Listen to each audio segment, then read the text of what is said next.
I got it. I finally got my hands on an Emblaser Pro. How about we go into my shed?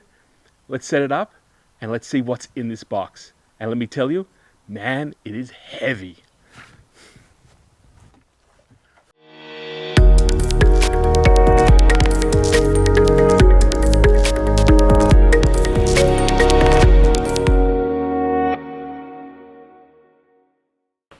And here it is. You can see this box is huge. It says heavy on the front, and it is. I'm incredibly excited to see what's in here. It's been quite a bit of weight to get my hands on an Emblaser Pro. We're going to open this up. It's sealed. I have not seen what's inside it. And like all my reviews, we're going to open it up and go step by step and setting up the machine for its very first cut. With that said, I've got my knife. Let's break the seal. And if you've been following the videos and live streams with me here for the last couple of years, you'll know that this is a machine that I've been waiting to get my hands on. It was announced a few years ago, and I've looked at a number of different machines over the years. So I am really looking forward to seeing what this machine can do, what was promised, and how it stacks up with everything else that I've looked at. Here we go. And there it is. It's a big piece of cardboard. But there it is, the Emblaser Pro. Why don't you guys join me and we'll go through this box and see what is exactly in here. So I wanted to show you step by step what's in the box, but after setting up my camera, I realized that I couldn't get high enough, so I've gone handheld. But I just wanted to show you what you get once you open the box. You can see that the Emblaser Pro takes up most of the space, apart from some cardboard bumpers, and all the accessories are on the inside. Now that you've seen this, let me get the Emblaser Pro out of the box and we'll continue with our setup. So they really weren't kidding. This machine is heavy and it's a big difference and step up from the Emblaser 2.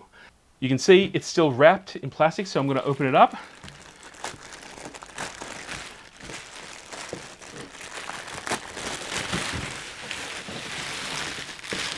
And while it's really heavy compared to the Emblaser 2, the actual area footprint is similar, which is really good because I ended up making a purpose-built stand for my Emblaser 2, and I could put the Pro directly there. So first impressions on this machine, it looks good. It's got this amazing top. It has a window with polycarbonate in its place, so you've got all the protection for the rating of this laser. This model that I have is actually a 60 watt. What I like about that is the fact that there were some issues with the Emblaser 2 having a fully polycarbonate lid.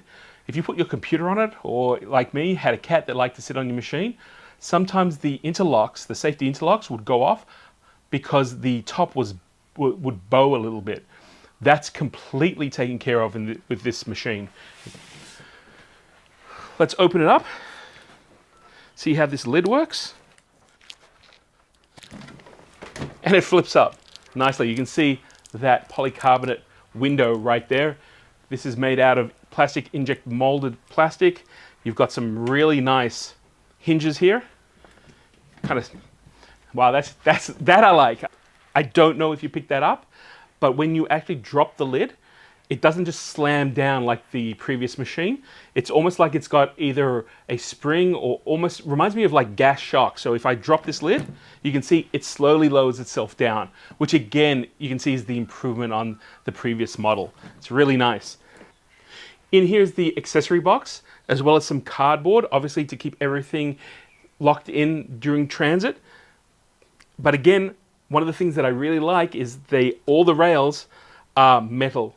Like there is nothing in here that has been 3D printed or really has a like plastic inject molding, except for maybe the snake, the cable snake.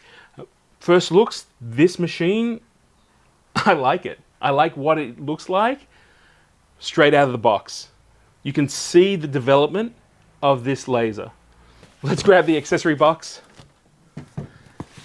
and let's go through what's in here.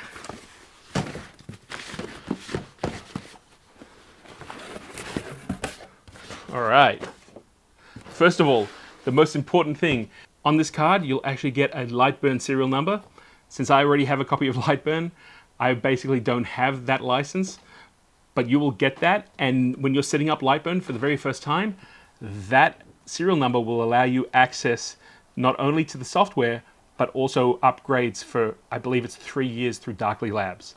So do not lose this. This is really important. On this card is a small message from the Darkly Labs team congratulating you on buying an Emblaser Pro, and it also explains to you where you can find all the information that we're going to go through today to set up your Emblaser Pro.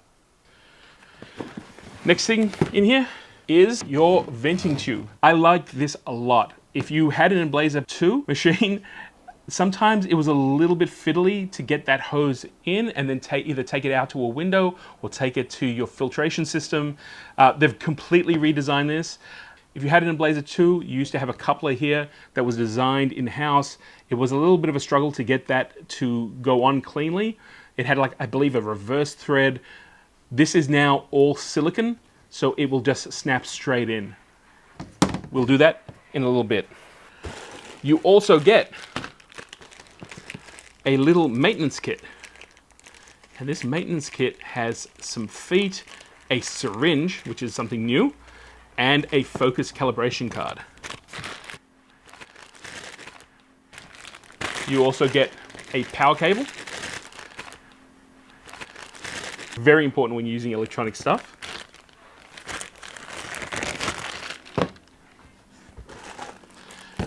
You get a USB cable to hook up the Emblaser Pro to a computer, because you still need to run Lightburn with the machine. And almost, you get a fire blanket. One of the things that I really like with the Darkly Labs machines is that they include a fire blanket. I tend to put these right next to the machine. Just a little safety tip: if you are going to put the fire blanket next to your machine, don't put it behind it. If there's a fire or something like that and you need to reach over to get the fire blanket, it's not so good. I always tend to put them right up front. So that's actually everything that's in the accessory box. It's not a lot. And what I like about that is it means that the machine is pretty much ready to go. So let's get the rest of the cardboard out and we'll continue setting up this machine.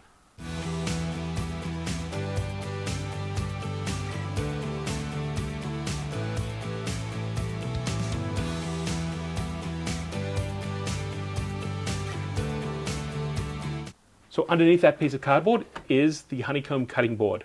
So that is basically all the major parts of the Emblaser Pro. You can see now we're going to get that honeycomb cutting surface out, and I'm going to show you how to set that up. Now that we've got access to the cutting tray, we're going to set that up. The first thing we're going to do is simply open it up, get rid of all the protective film.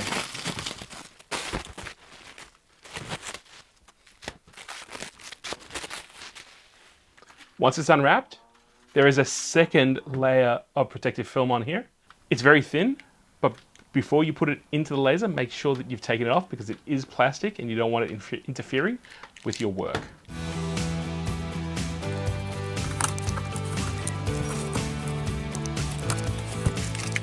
Flip it over and take it off again.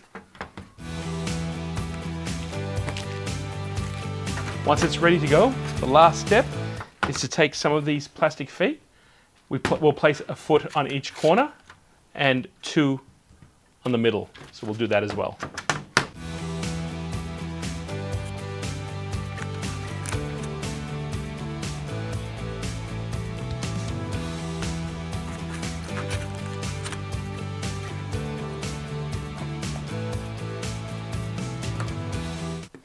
Once that's done and completed, all we need to do is place the tray into the Emblaser Pro. Now this is a little tricky. You need to put one side in first, slide it back till it goes all the way, drop it past the belts, and then there are 2 actual mounts here. This is one of the things I really like about this, is the fact that unlike the 2 where the cutting tray could move around, this tray actually locks straight into place. So you just need to put it into place, push it down, and it is now attached to the machine. Now we're going to put the power cable into the machine. So it's pretty easy. We'll turn the machine around so you can see it from the back end. You can see here it's a male and a female power socket.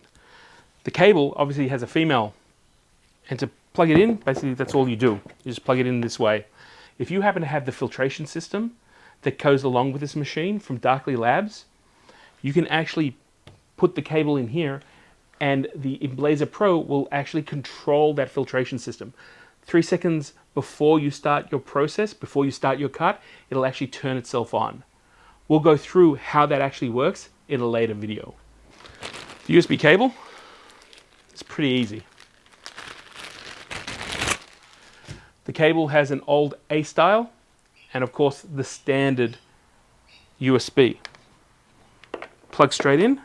This end goes to your computer that's running Lightburn.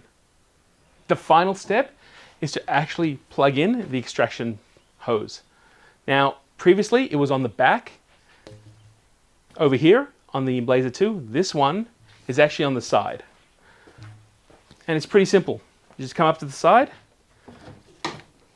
and push it in. It'll move 360 degrees. Once it's all hooked up to your extraction system, or maybe an outlet through a window or an external outlet, that is basically the physical setup of the Emblaser Pro. All that needs to be done now is to set up Lightburn so it'll speak to your Emblaser Pro, and we're going to do that in another video. And that's it. That's all that's needed to take the Emblaser Pro out of the box and have it set up physically so that you can run your first job. As I mentioned before, we do have to set up Lightburn. I'm going to go into my office and walk you through that right now. But the last thing that I think needs to be done is to go and do that. Hope you enjoyed this and this was helpful. I'll see you back here to set up the Emblaser Pro with Lightburn, as well as go through all the new features that come with the Emblaser Pro. Till then, go make something amazing.